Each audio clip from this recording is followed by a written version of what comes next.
तो जितने दर्शक रिपब्लिक भारत देख रहे हैं उनको मैं कहना चाहूँगा कि बहुत दिनों से मैंने इंटरव्यू नहीं की है, कोशिश करूँगा 2024 में ज़्यादा इंटरव्यू करने की और जो इश्यूज़ हैं, जो पर्सनालिटीज़ हैं आपके सामने लाने की। तो आज जो पर्सनालिटी हमारे सामने है, मैं तो एज़ यू ऑल नो, मैं बॉलीवुड या इंडियन सिनेमा इंडस्ट्री का कोई बहुत बड़ा फ़ैन नहीं हूँ, but I am a fan of his talent because I feel that he is one of the truly original actors and a future legend of the Indian cinema industry. So Pankaj Tripathi ji, welcome. Thank you very much.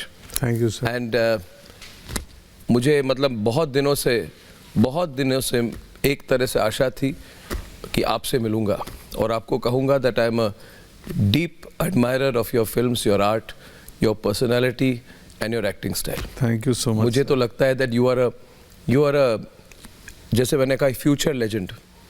मतलब आपने पूरे जो हमारी एक तरह से performing arts और cinema industry, OTT की डायरेक्शन आपने चेंज कर दी है और आपके सफलता के कारण आज बहुत ऐसे टैलेंट सामने आए हैं पिछले 5-6 साल में जी, जो शायद पहले रिकॉग्नाइज नहीं होते कि सब लोग कहते हैं कि he could be the next Pankaj Tripathi. So people are looking for talent like that. So what do you feel? Do you also feel जब आपने अपने करियर को देखते हैं पिछले 10 साल स्पेशली जी, तो कोई टर्निंग पॉइंट आपको याद? यस, टर्निंग पॉइंट मेरे ख्याल से पहले तो थैंक यू, आपने इतना अच्छा इंट्रोडक्शन दिया और मैं आपको पास से देखना चाहता था। मेरी इच्छा थी क्योंकि मैं टीवी में देखा था तो मुझे लगा था कि देखूं, और इस इंटरव्यू के पहले मैं 5 मिनट मिला हूं आपसे, तो मुझे वो व्यक्ति नहीं मिला जो टीवी में दिखा था। तो खैर यस, ओटीटी आने के बाद से खास करके मेरे कैरियर में बदलाव हुआ। जब इंडिया में 2016-17 में ओटीटी आ रहा था, एक फिल्म आई थी न्यूटन, जिसके लिए नेशनल अवार्ड मिला मुझे पहली बार। तो वो फिल्म हुई थी छोटी रिलीज, बट बॉक्स ऑफिस पे चल गई और बड़ी उसके साथ कुछ बड़ी फिल्म को पछाड़ के ज़्यादा दिन चली गई, फिर ऑस्कर के लिए इंडियन एंट्री भेज दी गई।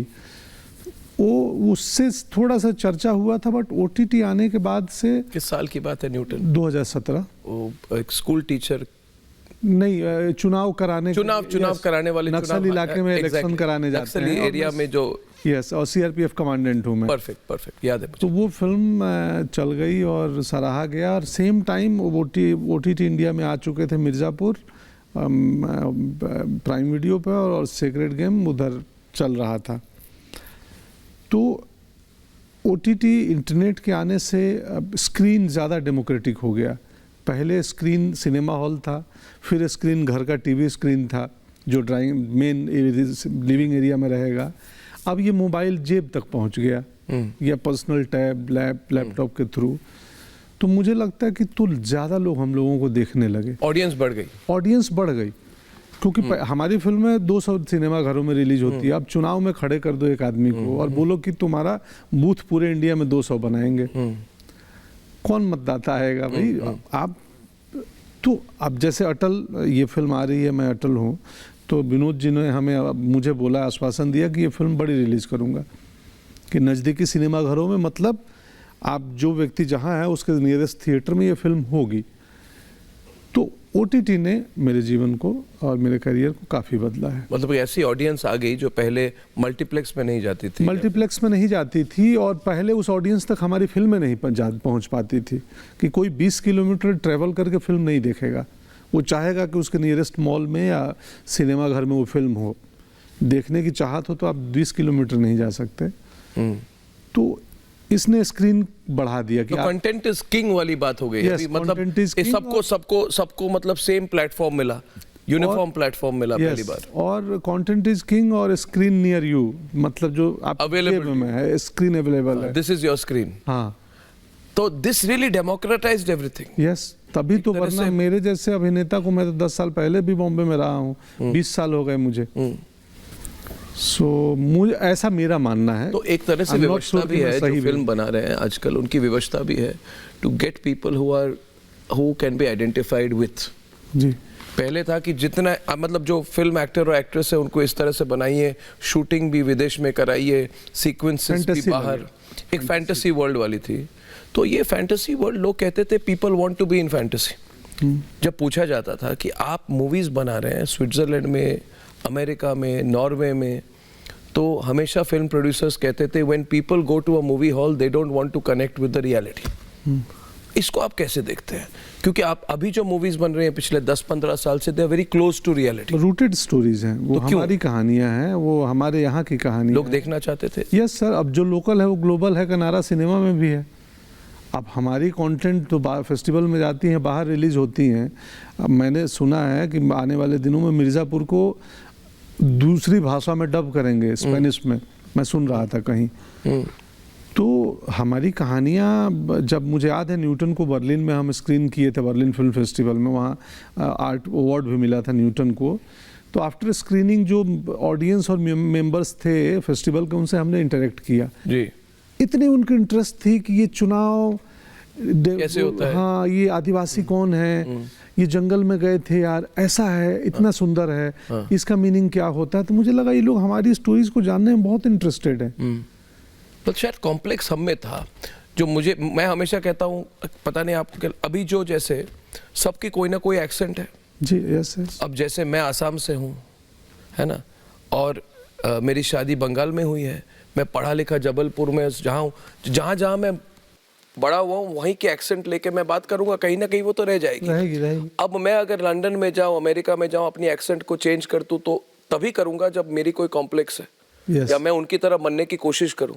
मगर अभी मुझे लग रहा है कि जो भाषा यूज करते हैं, जो लैंग्वेज या एक्सेंट भी यूज करते हैं, we are proud of the Indian accent. Yes, अभी वो एलिटिज्म ब्रेक हो गया। क्यों? समय बदला, कहानियाँ बदली। अब मैं जब जिस दुनिया से आता हूँ, मैं कभी सर एक दिन भी मैंने प्रिटेंड होने की और किसी और कॉम्प्लेक्स में नहीं पड़ा कि नहीं यार मुझे ये आनी चाहिए। मुझे लगा मैं जो हूँ वही हूँ और मैं इसी तरीके से रहूँगा और मैं इसको बहुत ही प्राइड और प्राउड के साथ प्रेजेंट करूँगा। कभी लगा कि चेंज करूँगा तो ज़्यादा सक्सेसफुल बनूँगा? चेंज करूँगा तो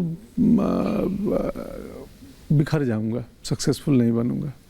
पता नहीं कौन, इसको एक्सप्लेन कीजिए। किस टीचर ने आके मेरे को ये डाल दिया था कि जो संसार में जितने लोग हैं, करोड़ों लोग हैं, तुम सिर्फ अकेले हो। तुम्हारी जैसी मिलता जुलता होगा पर तुम्हारे जैसा कोई व्यक्ति नहीं है। ये भी पॉसिबल है कि तुम्हारे विचार का कोई दूसरा व्यक्ति ना मिले हूबहू, जो जिसका सॉफ्टवेयर तुम्हारी तरह सोचता हो। तो तुम यूनिक हो, तुम अकेले हो, इसीलिए तुम खास हो। कोई प्रोटोटाइप नहीं है, कुछ की तरह बनने की जरूरत। तुम खास हो, किसी की तरह बनने की जरूरत नहीं है। हर इंडिविजुअल एक्सेप्शनल है और ब्रिलियंट है और अपने आप में अनोखा है, एक ही पीस है वो। तो मुझे लगा हाँ यार फिर क्या है, ठीक है। मुझे एक्सपीरियंस करने के लिए मैं जिस कंट्री जाता हूँ, जिस शहर जाता हूँ, वहीं का खाना खाता हूँ। मैं भारतीय खाना नहीं खोजता अगर भारत के बाहर हूँ तो मैं ड्रामा स्कूल में पढ़ता था। ड्रामा स्कूल में हमारे 20 लोग थे बैचमेट। आसाम की भी विद्यावती फूकन थी मेरी बैचमेट। मैं आसाम नहीं गया था, पर विद्यावती को देख के, विद्यावती को जान के, विनोद शर्मा था, विनोद मेरा सीनियर 1 साल, ज्योतिदा थे, तो उनके थ्रू मैं आसाम को देखा तो पता चला कि कितना डाइवर्स कंट्री है हमारा। 20 लोग, 20 स्टेट के 20 पॉइंट ऑफ व्यू। हमें लगता था अरे यार ये तो इनका तो जीवन शैली और बात और सब अलग है। तो इसने पर्सपेक्टिव हमारा बड़ा किया। मैं भी एक साधारण से गांव से आया हुआ व्यक्ति हूँ, बहुत प्रवचन करता हूँ, ये बातें कहता हूँ, मैं भी बोर हो जाता हूँ अपनी ही बातों से कि क्या ज़रूरत है इतना प्रवचन करने का। बट पता नहीं आपकी बातें कुछ ऐसी हो गई कि मैं इस रूप पे आ गया। नहीं, प्रवचन की बात नहीं, ये लाइफ एक्सपीरियंस की बात है। yes. जिस इशू में मैं आ रहा हूँ आपके साथ कि मैं बस, मुझे लगता है कि if we are to be a super power, अगर हमको if we are to be the one of the greatest countries in the world which we are, तो सिर्फ आर्थिक तरीके से नहीं होगा, not only economic, not only defence, it has to be cultural, it has to be self pride. Do you agree with that?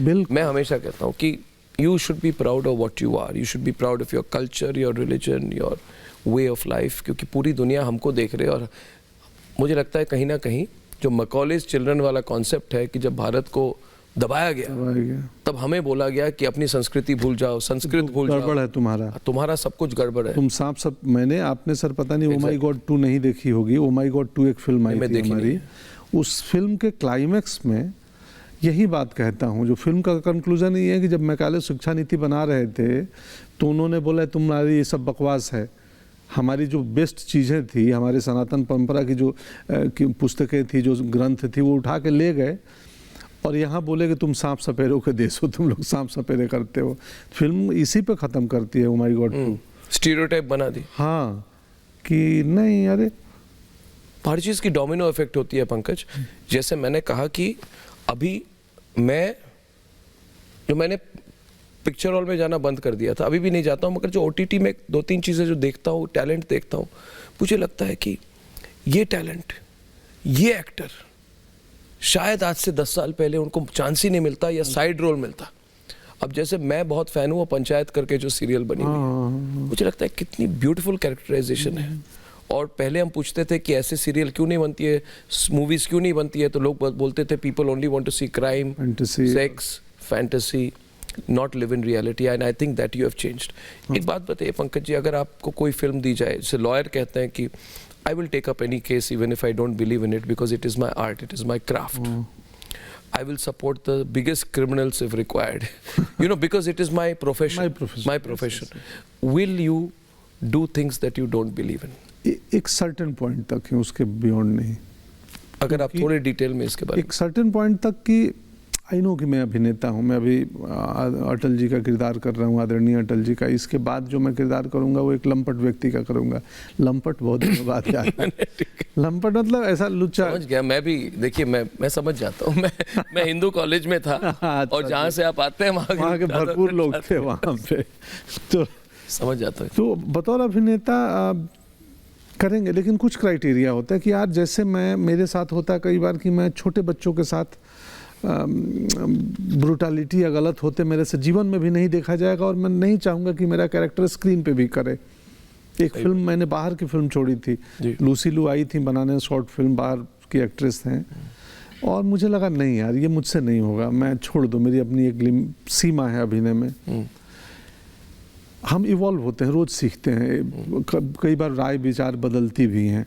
अभी ये स्थिति है कि मुझे लगता है नहीं, एक वैसे किरदार का रोल जो आई नो कि सिनेमा से समाज नहीं बदलता है, बट सिनेमा कम से कम ओ माई गॉड 2 का पर्पस, इंटेंशन यही था कि लोग सेक्स एडुकेशन पे बात करें। वो फिल्म सेक्स एडुकेशन के ऊपर है, और चूंकि वो फिल्म सेक्स एडुकेशन और सनातन परंपरा को जोड़ती है, उसके अपने बहुत ही वैलिड पॉइंट्स हैं कैसे जोड़ती है, तो मुझे लगा कि इंटेंट इसका अलग है, इंटेंट इसका सनसनी करना नहीं है।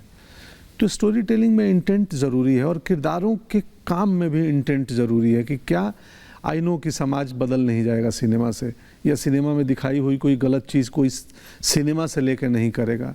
फिर भी मेरी आत्मा कई हद तक जो किरदार लगता है कि नहीं यार ये किरदार तो मैं सपने में भी मुझसे परफॉर्म नहीं होगा, क्योंकि मुझे उसकी साइकी पे जाना पड़ेगा, उस किरदार के मनोभाव को, उसके साइकोलॉजी को, उसके बिहेवियर को सीखना पड़ेगा, परफॉर्म करना पड़ेगा, थिंक करना पड़ेगा। वो मेरे लिए टॉर्चरस हो सकती है अगर उस किरदार की आइडियोलॉजी मुझसे मैच ना हो रही हो पूरी तरह से। नहीं, इसमें मुझे लगता है कि समाज इन्फ्लुएंस, देखिए इन्फ्लुएंस तो होती है, चेंज नहीं होती शायद। May be a movie can't change the reality but it does influence thinking. और थोड़ा इसमें मेरा थोड़ा पॉइंट ऑफ व्यू आपसे अलग है कि मैं आपसे पूछना चाहता हूँ, आप सिनेमा इंडस्ट्री से जुड़े हुए हैं, कि अभी जो फिल्में बन रही हैं पहले क्यों नहीं बनी थी, और पहले उन तरह के फिल्में क्यों बनी थी। अब जैसे आपको मैं उदाहरण दूं, जैसे एक फेज था पंकज जी जो 1999 के तरफ से लेके करीब टिल 2013-14 तक चला है, जिसमें आपका होगा सत्या, कंपनी, अब तक 56, shootout at Lokhandwala, once upon a time in Mumbai, shootout at Wadala, D Day. जो सारी मूवीज थी टेररिज्म, गैंगस्टरिज्म, अंडरवर्ल्ड को ग्लैमराइज करने वाली मूवीज थी, और मैं कभी समझ नहीं पाया। अब है वो सच्चाई हो सकती है, मगर एक तरह से उनको ग्लैमराइज किया। तो पहला सवाल इस पर आप अगर विस्तृत तौर से मुझे, you give me a detail reply on this. एक वो मूवीज है, दूसरी मूवीज रियलिटी से बिल्कुल हट चुकी थी। जो अनिल कपूर का हीरा था पूरी हट चुकी थी, 1942 टाइप की मूवीज बन रही थी, और उसके बाद अनुराग कश्यप वाली मूवीज आई, वो वाली मूवीज आई जिनमें मतलब you are showing the reality of crime and you are, उसमें भी हाइप का फैक्टर बहुत है, crime at every level, every door, gangs of Wasseypur type का क्राइम, शॉक वैल्यू, लैंग्वेज में शॉक, वायलेंस में शॉक, हर चीज में shock, shock value to shock an urban audience, वो भी चली। और अचानक अभी मुझे लग रहा है, और मुझे आपसे निकलना है, अब अचानक आप पृथ्वीराज चौहान पे मूवीज बन रही है, राम सेतु पे मूवीज बन रही है, एक तरह से जो कहा जाए सांस्कृतिक agenda, civilisational heritage of the country, Hindu agenda, इन पर मूवीज बन रही हैं। तो my question is why were those movies made then and why suddenly everybody is becoming different in their approach now? जी ये थोड़ा आपको व्हाट डू यू थिंक? मैंने मतलब अगर अंग्रेजी में इसको कहूँ, आप हिंदी में इसको ज़्यादा एक्सप्रेस कर पाएंगे, क्या बॉलीवुड थोड़ी अपॉर्चुनिस्टिक है? मतलब does it blow with the wind, जहाँ हवा चल रही है उसी तरफ? थोड़ी नहीं है, हाँ? बहुत अधिक है ना? और बॉलीवुड ही नहीं, व्यवसाय कहिए, सिनेमा आर्ट का बिजनेस है, और बिजनेस जो है और भी चीज़ों का हो सकता है, मीडिया का भी बिजनेस है, अन्य भी चीज़ों का बिजनेस है। तो इसमें मैं एक्सपर्ट नहीं हूँ सिनेमा का, कंटेंट का, फिर भी मैं ये ज़रूर कहूँगा कि एक चीज़ मुझे बहुत कौतती थी कि यार ऑडियंस ये चाहती है, लोग बोलते थे कि आज ऑडियंस यही चाहती है, तो मैं सोचा था ऑडियंस कैसे चाहती है, ये प्रोड्यूसर्स को कैसे पता चलता है? मेकर्स को चिट्ठी भेजते हैं कि हमको आइटम सॉन्ग चाहिए, हमको एक्शन चाहिए, हमको गैंगस्टर ड्रामा चाहिए, इन्हें कैसे मालूम चलता है ये ऑडियंस क्या चाहती है? फिर लगा कि ऑडियंस ने एक फिल्म को हिट करा दिया, तो वो एक पैरामीटर बन गया कि ये हिट हो गया, मतलब लोग ये चाहते हैं, तो वैसा 10 बना दो। तो एक गैंगस्टर ड्रामा चली होगी, रामगोपाल वर्मा साउथ से आते हैं, हैदराबाद से, और उनकी मुंबई न पृष्ठभूमि है न मुंबई के व्यक्ति थे, बट उन्होंने शुरू की सत्या और कौन ये, उसके बाद अनुराग कश्यप वहाँ लेखक थे, जब कंपनी जब अनुराग अपनी बनाने आते हैं तो गैंग्स ऑफ वासेपुर बनाते हैं, जो कि जहाँ से अनुराग आते हैं यूपी बिहार से, उस धरती की कहानी, वो मुंबई का गैंग वॉर नहीं है। तो मुझे लगता है कि सिनेमा में जैसे कोई एक हिट हो जाए ना, तो उसके बाद उसकी लाइन लग जाएगी उस टाइप की फिल्में बनने की। इस समय चूँकि सरकार जो है, जो बार बार जिसके अपने विचार में है कि सांस्कृतिक महत्व ज़्यादा होना चाहिए, हमें अपने रूट्स और जो ज़्यादा भारतीयता की बात करती है, और लोग भी करते हैं सोशल मीडिया पे, तो उन्हें मालूम है कि दोस्त ये आजकल चलन में है, तो अब इस पे बनाओ। अब इसमें उस बनाने वाले के इंटेंशन को समझना पड़ेगा कि उसका सच में अचानक उसके विचार बदले हैं कि व्यवसायिक पहलू को देख के उसके विचार बदले हैं। इसका मूल्यांकन करना बहुत मुश्किल है। हर कोई आता है प्रमोट करने, बातें करने, वो मैं गोल गोल इधर उधर का घुमा के कुछ बातें करके चला जाऊंगा। मैं जब ये फिल्म आई थी तो मैं 10 दिन सोचा कि यार ये फिल्म, इसलिए नहीं सोचा कि इस डर था कि मैं न्याय कर पाऊंगा क्या, मैं जस्टिस दे पाऊंगा क्या इस किरदार को, मैं मिमिक्री मुझसे होगी नहीं, मैं इमिटेट नहीं कर पाऊंगा, मैं कैरिकेचर नहीं बनाना चाहता हूं, और ऑडियंस इमिटेशन और मिमिक्री का अमाउंट खोजेगी एक्टिंग में, ये अटल जी की तरह कैसे कैसे कर रहे हैं। मैं पहली बार अपने एक्टिंग के टीचर के पास गया कि सर मुझे समझ नहीं आ रहा मैं क्या करूँ इस रोल में। तो अगेन यस, कौन है आपके एक्टिंग के टीचर? कई सारे हैं, बहुत लोग हैं। अनुराधा मैम दिल्ली में हैं, दिनेश खन्ना, प्रसन्ना सर के पास गया था इसके लिए, वो साउथ कर्नाटक में रहते हैं, और तो उनसे मैं मिला था कि क्या करूं, कैसे करूं। उसके पहले कभी फिक्शनल रोल में ज़रूरत नहीं पड़ती है, एक फिक्शनल रोल में इमेजिनेशन से काम हो जाता है। तो यस, नॉट ओनली बॉलीवुड, बाकी सब लोग, व्यवसायिक पक्ष बहुत अहम होता है, सिनेमा भी आर्ट ऑफ बिजनेस है। इसीलिए कोई अगर विनोद जी ने मुझे आज ये रोल दिया है, शायद आज से 10 साल पहले विनोद जी ये रोल मुझे नहीं देते, इतना ही टैलेंट होने के बावजूद, क्योंकि आज लोग मुझे देखना चाहते हैं। एक ग्रेट व्यक्ति की कहानी है, लेकिन उस कंटेम्प्ररी इस वक्त का एक ठीक ठाक चर्चित अभिनेता कर रहा है, ये एक बहुत बड़ा फैक्टर है। हमारी फिल्म OTT और डिजिटल पे जा चुकी है और रिकवर्ड है ऑलरेडी। तो उससे आप इग्नोर नहीं कर सकते व्यावसायिक पहलू से, और व्यावसायिक पहलू में व्यक्ति कोई भी मुखौटा ओढ़ के आ सकता है। बहुत अच्छा, अब अच्छी बात है कि आपने डायरेक्टली बात कही, मतलब कि कल अगर सरकार बदल जाएगी तो क्या बॉलीवुड की मूवीज भी बदल जाएगी? मैं बॉलीवुड सनातन हिंदू धर्म राम सेतु मूवीज बन रही है, वो ट्रेंड बदल ऐसा नहीं है, ऐसा नहीं है। मैं बॉलीवुड का पहला तो रिप्रेजेंटेटिव नहीं हूँ, स्पोक पर्सन नहीं हूँ कि मैं उनके बिहाफ पे, मैं अपनी सिर्फ राय दे रहा हूँ। मुझे नहीं पता, इनफैक्ट मुझे नहीं पता कि क्या होगा आने वाले समय में। मुझे जो कहानियाँ प्रभावित करती थी उनका हिस्सा पहले भी बनता था, आज भी बन रहा हूँ, आगे भी बनूंगा। और उसमें कई बोल्ड कहानियाँ हैं, जैसे ओ माई गॉड 2, कि वो सेफ कहानी नहीं है कि वो फिल्म आने के पहले इतनी चर्चे में आ गई, विरोध शुरू हो गया था इंटरनेट पे कि ये लोग क्या कर रहे हैं, सनातन धर्म और ये ऐसी फिल्म। सेंसर स्क्रीनिंग के बाद ही लोग कहानी बनाने लगे। हमें लगता है हमारा इंटेंट क्लियर है और हम इतने सोचने समझने वाले व्यक्ति हैं कि मैं जिस स्क्रिप्ट का हिस्सा अब बनूंगा, पहले तो सर्वाइवल के लिए फिल्में करता था सर, अब EMI का बोझ नहीं है, अब मेरा सर्वाइवल की लड़ाई उतनी नहीं है, उतनी का लगभग नहीं है, पर जीवन है तो सर्वाइवल तो रहेगा ही। खैर मैं बातू नहीं हूँ, बहुत इधर उधर। नहीं, बहुत अच्छी बात कर रहे हैं आप। देखिए ये नेपोटिज्म रॉक्स वाले दुनिया में आप कैसे निकल आए? मतलब यू आर ट्रेंड सेटर तो अभी कहेंगे लोग आपको, बट आपको पता है हमारे कंपनी का नाम क्या है? हमने हमारे कंपनी का नाम लिखा ARG, outlier media private limited. Outlier मतलब जो मैल्कम ग्लैडवेल की किताब है आउटलायर, मतलब कि द पर्सन हु जो एक आउट सर्कल के जो प्रेडिक्टेबल है, सर्कल के बाहर है। तो मुझे लगता है आप आउटलायर हैं जी। और नेपोटिज्म रॉक्स के दुनिया में आउटलायर बनना बहुत मुश्किल है। और मैं बहुत क्लियरली कह रहा हूँ कि मैं आपके मतलब आपकी इंडस्ट्री नहीं है, आप मुझे मत बताइए कि आप स्पोक्सपर्सन नहीं, आप कभी हो ही नहीं सकते जो अभी इंडस्ट्री है। मगर at the same time how is it possible to be succeed in a industry which is driven by nepotism at every level? At every level Pankaj ji, हाँ जी, हर लेवल पे, ये आपके बिजनेस हो, डिस्ट्रीब्यूशन हो, एक्टिंग हो, रोल्स हो, अभी ऐसे जहाँ पे एक डोमिनेंट कल्चर बन गया है कि हम ही हैं, हमारा ही रहेगा। अभी इंटरनेट आने से, OTT आने से और दुनिया भर के फिल्मों का एक्सेस होने से, इलाहाबाद का में बैठा बच्चा, पटना में बैठा लड़का या बुलंदशहर में और मेरठ में बैठा व्यक्ति भी फ्रेंच का और कोरियन सिनेमा देख सकता है। तो हमारी ऑडियंस इवॉल्व हुई है।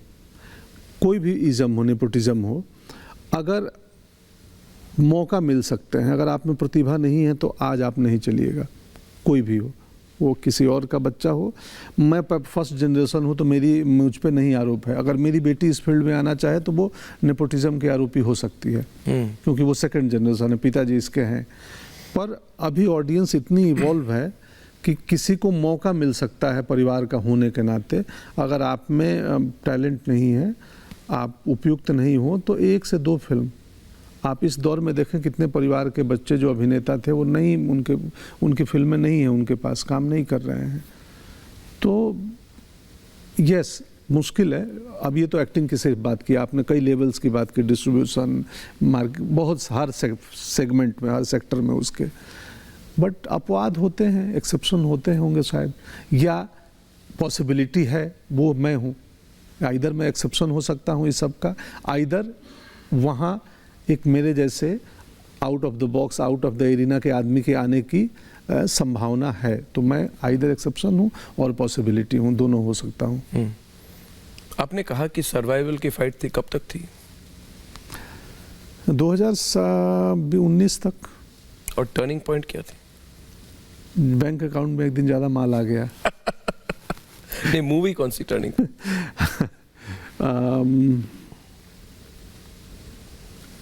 न्यूटन के बाद से होने लगा था, और मिर्ज़ापुर के बाद से ज़्यादा। मिर्ज़ापुर के बाद से ब्रांड्स आने लगे मेरे पास, बड़े बड़े होर्डिंग्स लग गए, और मुझे नहीं यकीन था कि कभी मैं ब्रांड एम्बेसडर बनूंगा किसी चीज़ का।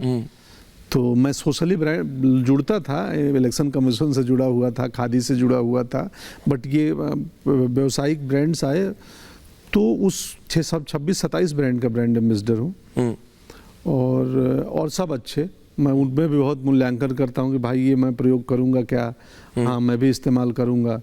मुझे बहुत बड़ा ये भी बोलने में शर्म आती है, झिझक होती है। हमारी फिल्म इंडस्ट्री बहुत बड़े पीआर मशीनरी के साथ चलती है। मुझे पता है। हाँ, आप तो पता है, हम मुंबई हम दूर रहते हैं इनसे। हाँ, मैं आपको देखना चाहता था पास से। क्यों? क्या गलती की है? गलती नहीं की है मैं। आपकी इंडस्ट्री बहुत लाइक करती है। नहीं एक बहुत बड़े स्टार है, हाँ, अब पता नहीं, वो अपने कोई प्रोग्राम करता है, बिग बॉस टाइप के कुछ प्रोग्राम, तो उसमें उन्होंने जाके कहा था कि ज़्यादा बोलोगे तो चैनल ही बंद करवा देंगे। तो ऐसा लव अफेयर है हमारा आपके इंडस्ट्री के साथ। नहीं, दुनिया डेमोक्रेटिक है हमारे, मगर मुझे लगता है कोई किसी को बंद नहीं करा सकता। नहीं, कोई किसी को बंद और कुछ नहीं, लोकतांत्रिक दुनिया है। और हमें अपने अटल जी के व्यक्तित्व से मैंने नहीं सीखा कि जो मुझे नापसंद करे उसे भी मैं पसंद करूंगा। जी, डिसएग्रीमेंट का भी एग्रीमेंट होना चाहिए कि I am agree. But do you idolise Atal ji? क्या आप कभी पॉलिटिक्स में इन्वॉल्व थे? Student politics? मैं विद्यार्थी परिषद में था। आप एबीवीपी पे थे? एबीवीपी में था। और तो क्या आप आइडलाइज करते थे अटल जी को? हाँ। कब की बात है वो? 95-96। तो पीएम करने के पहले? हाँ, पीएम बनने के 93 से 95। 93 के 95 के दौर में तो अटल जी तो बिल्कुल प्रोमिनेंस में थे। हाँ, और सब लोग उनकी बातों को सुनते थे, आइडल थे। बहुत भीड़, मतलब गांधी मैदान की भीड़ में मैं 2 ही बार गया हूँ, 2 रैली। कभी मिले थे उन्हें? दूर से देखा हूँ, एक मंच पे भाषण दे रहे थे, मैं श्रोता दर्शक था, सुनने गया था। क्या अच्छा लगता था उनके बारे में आपको? उनके विचार, उनके वक्तव्य, उनके बोलने की शैली, वो समस्याओं को जिस तरीके से रखते थे कि राजनीति हो या सिनेमा, देखिए एक मुझे हमेशा लगता है ना कि उसमें वो बहुत बहुत बारीक और इंटरलिंक्ड है, परफॉर्मेंस इंक्लूडेड है। आपसे मिल के आज मैं बहुत बेबाक आदमी हूँ, नॉनसेंस भी हूँ थोड़ा, तो पत्रकारिता में भी परफॉर्मेंस की ज़रूरत है थोड़ी।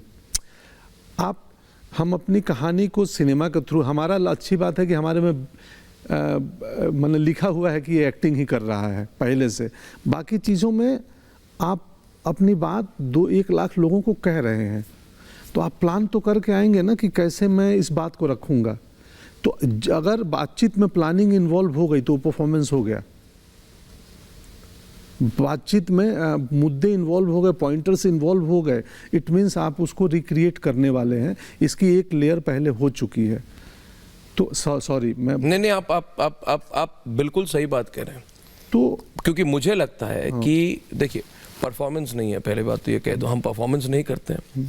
मगर आपने जो बात कही कि अगर मेरे पास कोई मैसेज है पंकज जी, अगर किसी चीज़ पे मैं विश्वास करता हूँ तो उसको मैं कैसे कम्युनिकेट करूँ, ये बहुत बड़ी बात है। जैसे उस दिन मैंने कहा, हमारे अंग्रेजी प्रोग्राम में कहा कि अगर कई लोग कांग्रेस पार्टी या दूसरे पार्टी के लोग कह रहे हैं कि मंदिर के प्राण प्रतिष्ठा में हम नहीं जाएंगे, तो मैं एक ही सवाल उनको पूछूंगा कि जब मस्जिद का उद्घाटन होगा क्या उसका भी बॉयकॉट करेंगे? उस बात को, किस चीज़ को आप केंद्र बिंदु बनाएंगे, किस चीज़ पर एम्फसाइज करेंगे, बहुत ज़रूरी है। हाँ, और उसको मैं परफॉर्मेंस नहीं कहता, मगर उस पर मैं उसको कहूंगा अपने कम्युनिकेशन टेक्निक। हाँ, तो मैं तो अटल जी के कम्युनिकेशन टेक्निक मैं एक्टिंग के छात्र होने के नाते बात किया। ये मैं बात मतलब ये दर्शक नहीं, एक्टिंग के स्टूडेंट के नाते किया कि हमें जब एक्टिंग की क्लासेस होती है ना, तो उसमें कुछ स्पीचेज दिखाते थे वो लोग जो रियल हैं। तो वो अचानक मुझे ना वो अटल जी के भाषण और क्या अच्छा लगता था, फिर मेरे दिमाग में ना बहुत लेयरिंग चलती है, तो मैं कहीं चला गया था अपनी एक्टिंग क्लास पे और वहाँ से आ गया ये संदर्भ। पर वो अटल जी में क्या अच्छा लगता था, उनकी बोलनी, जैसे अपने बात को, समस्याओं को, अपने विचार को जिस तरीके से रखते थे, रोचक बना के रखते थे, उनको सुनने में मज़ा आता था। सिर्फ विचार नहीं होते थे, विचार बहुत ही मनोरंजक तरीके से होते थे, टाइमिंग कमाल होती थी कि आप हंसेंगे भी। पॉजेज जो उनके होते थे, व्यंग भी था, जबरदस्त सटायर। जो पॉजेज होंगे, उस पॉजेज में वो खाली नहीं होगा, वो भरा होगा, सब टेक्स्ट होगा उसमें। कोई एक स्पीच? हाँ, मुझे याद नहीं है इस वक्त कह पाना मुझे। तो हमने फिल्म में यही सब प्रयास किया है कि वो सब टेक्स्ट, वो थॉट, वो विचार, वो आत्मा, उनकी चेतना आ जाए, मिमिक और इमिटेशन कम आए, क्योंकि वो उसमें मैं खराब हूँ, मैं अच्छे से नहीं कर पाता हूँ। बहुत मुश्किल होता है, मगर जैसे अटल जी के कैरेक्टर में अगर आप देखें, आज भी मुझे लगता है जिस तरीके से वो हाथ हिलाते थे, बोलते थे, घुमा के बोलते थे, पॉज करते थे, अभी भी मुझे लगता है कि कई लीडर्स हैं, पॉलिटिकल लीडर्स इस देश में, जो उनके स्टाइल को फॉलो करने की कोशिश करते हैं। मुझे तो लगता है कि जिसको राजनीति में आना है, किसी भी पार्टी में आना हो, पहले अटल जी के 20-25 इंटरव्यू देख लो, उसके बाद राजनीति में आने की राय बनाओ। मुझे कहीं भी जाना हो, है ना, क्योंकि वो जो उनकी बातें, जो ग्रेस है ना, वो अद्भुत है। उनकी पॉलिटिकल फिलॉसफी, विचारधारा से आप सहमत हैं, उनसे अग्री करते हैं? आप खुद एबीवीपी के थे, तो जो अभी कहा जाता है कि मतलब हिंदुत्व एजेंडा, तो आप एबीवीपी पे थे, तो आपकी भी वही सोच होगी, उसमें कोई दो राय? क्योंकि मैं देखिए, मैं अपने क्वेश्चन को ठीक तरीके से रखूं, मैं दिलीप कुमार का बहुत बड़ा फैन हूं, मगर विश्वास नहीं हुआ मुझे जब मैंने एक वीडियो देखा कि इमरजेंसी के टाइम किस तरह से दिलीप कुमार साहब खड़े होके वहां पे संजय गांधी का सपोर्ट कर रहे थे, उनको वेलकम कर रहे थे और उनकी तारीफ कर रहे थे इमरजेंसी के टाइम पे। I have never been able to reconcile कि कोई व्यक्ति जिनके पास सब कुछ है, फॉलोइंग है, लोग हैं, पॉपुलैरिटी है, अब जिस तरह से देखिए, सिर्फ वही नहीं, कई सारे लोग जो उस समय संजय गांधी की जो यूथ कांग्रेस थी उसके लिए चैरिटी कॉन्सर्ट करते थे, सपोर्ट करते थे, तो मुझे लगता है कि इट इज टेरेबल, बहुत बुरी बात है। एस्टेब्लिशमेंट के साथ जाना इतना जरूरी क्यों था आपके for cinema industry in the past? मुझे नहीं पता, तब मैं पैदा भी नहीं हुआ था। नहीं, फिर भी तो मुझे अनुमान नहीं है कि क्यों था, पता नहीं। वो इधर उन वैचारिक सहमति होगी या व्यावसायिक ये होगा, कोई इंटरेस्ट होगा, मुझे नहीं पता। मैं उस समय पैदा भी नहीं हुआ था, मैं जानता भी नहीं। What do you think about it? आपको लगता क्या है? यही दो पहलू हो सकते हैं, या तो विचार से सहमति हो, या व्यावसायिक कुछ दुविधा, मजबूरी हो, या वो इंटरेस्ट हो, और दो ही पहलू हो सकते हैं। पर इसका इम्पैक्ट तो होता है ना लोगों पे? नहीं, इम्पैक्ट नहीं होता है सर। वो क्या है ना, मुझे लगता है हमेशा कि हम पहले क्या हुआ नहीं हुआ, वो उससे बेहतर है कि हम अभी से अभी इतिहास में जो भूल गलतियां हुई उनसे सीख लें और यहाँ से बेहतर करें। नहीं, उनको नरेट करें, मुझे लगता है नरेट करने की ज़रूरत है। पर नरेट करने का पर्पस सीख होनी चाहिए, वो नरेट आपको गुस्सा ना दिलाए।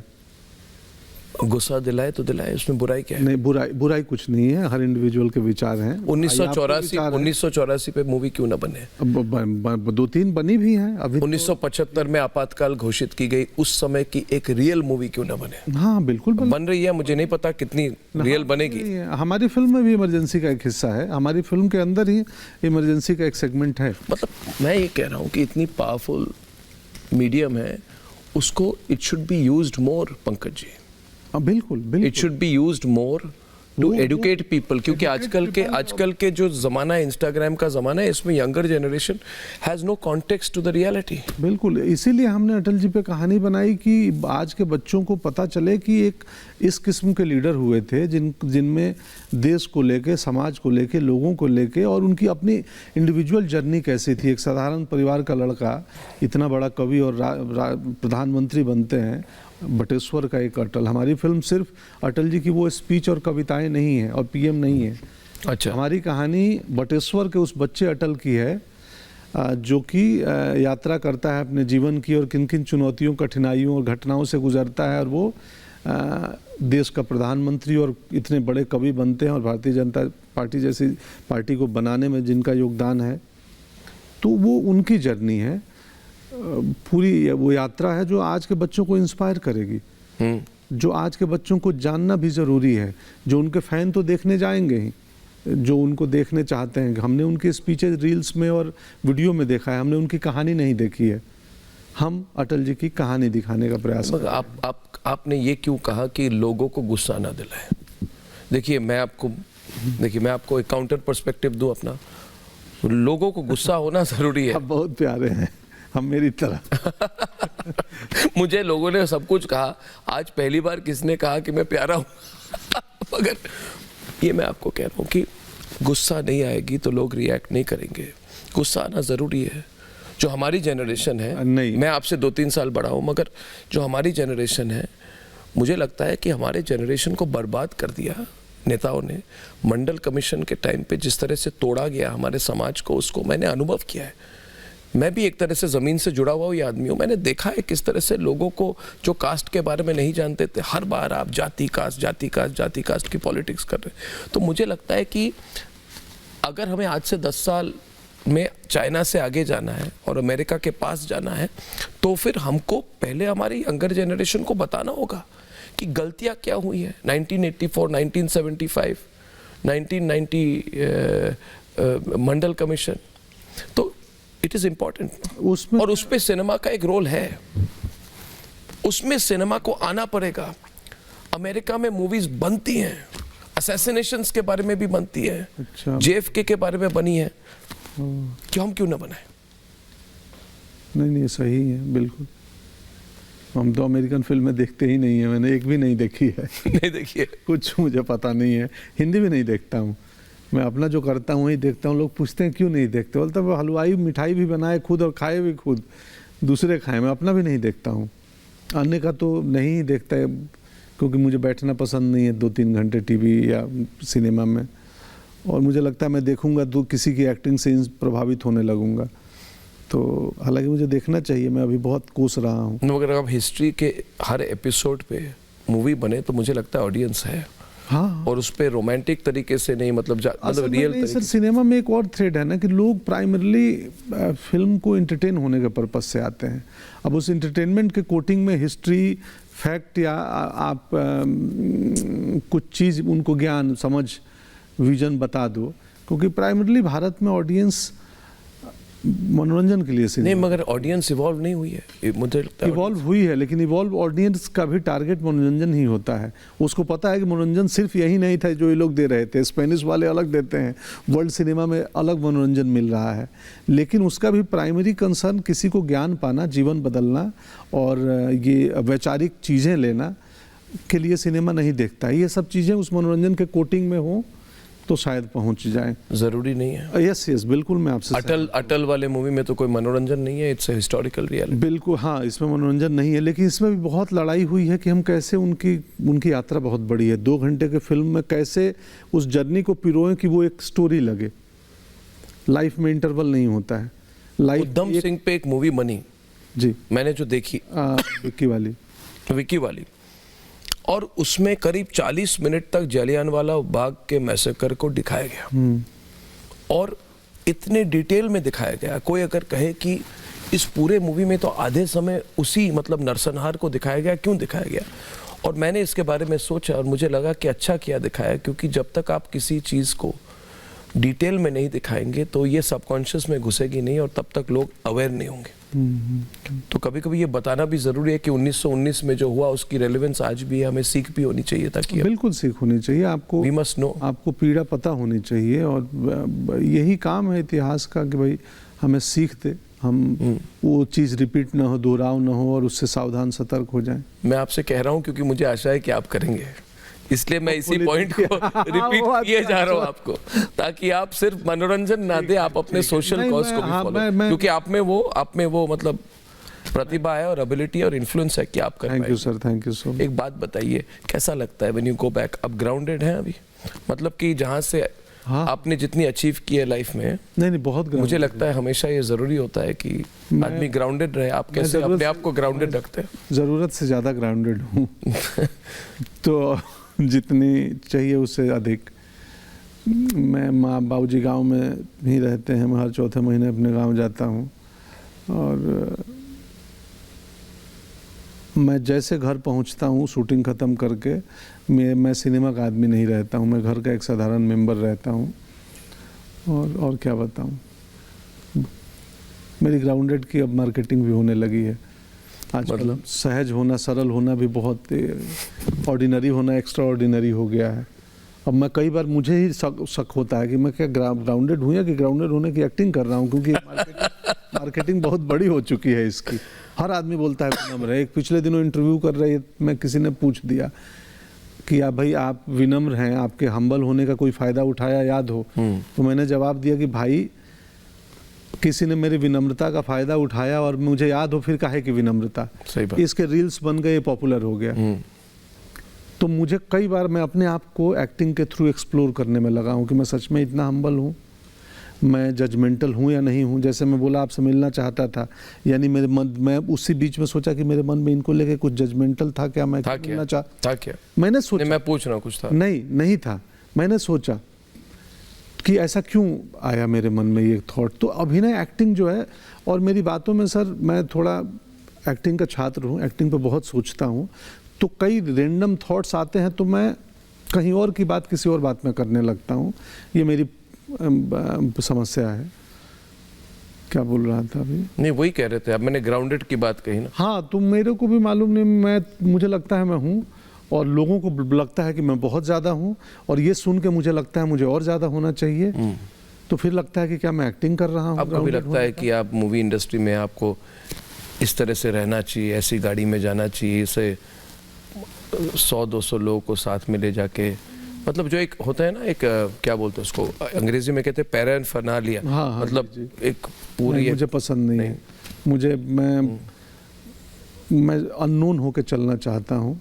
मैं मास्क लगाता हूँ, और इसलिए नहीं कि मुझे कॉमन लोगों के बीच जाना है, एक्टर हूँ तो एक्सपीरियंस करना है। मैं उसमें सहज पाता हूँ अपने आप को कि मैं चुपके से पब्लिक ट्रांसपोर्ट में बैठ के और बिना कोई ना पहचाने मैं 10 दिन बॉम्बे में अभी मेट्रो से गया शूटिंग करने। मैं जब भी गांव जाता हूं, मेरे डीएमएसपी बोलते हैं जिले के, आप प्लीज़ बता दो, ऐसे मत आया करो, हम स्कॉट लगा देंगे, ये कर देंगे। मुझे पसंद नहीं है मेरे आगे स्कॉट की गाड़ी चले। मैं बस में मास्क और टोपी लगा के लोगों के साथ बैठ के हैप्पीली घर चला जाऊँगा, और कोई ना जाने, मैं ऐसे ही घर जाता हूँ और आता हूँ। बहुत बढ़िया। तो मुझे वो पसंद नहीं है।